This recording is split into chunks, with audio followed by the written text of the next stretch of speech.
Emotions మీద ఎక్కువ concentrate చేయాలనేది మా టార్గెట్ సార్. సార్ మిమ్మల్ని దిల్ రాజు గారు అనాలా, డేర్ రాజు గారు అనాలా అర్థం కావట్లేదు సార్. నీకు ఏదని అనిపించాలనిపిస్తుంది.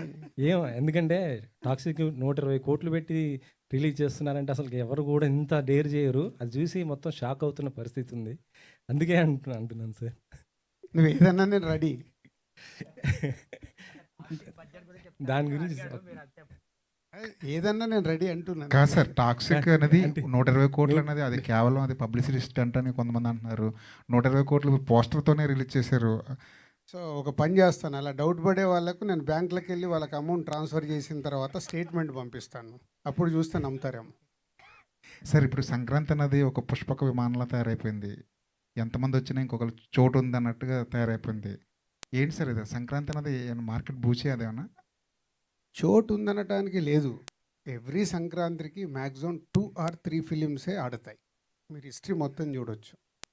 వచ్చిన ఆడేటి 2 నుంచి 3 సినిమాలే. అన్ని సినిమాలకు కాంపిటీషన్లో పొటెన్షియాలిటీ రాదు.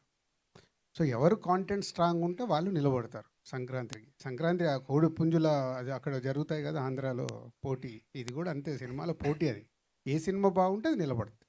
అందుకే ఆ క్రౌడ్లో ఉండాలా వద్దా అనేది అది producer, hero, director call. Sir మీరు అల్లు అర్జున్ గారితో చాలా ఎక్కువ సినిమాలు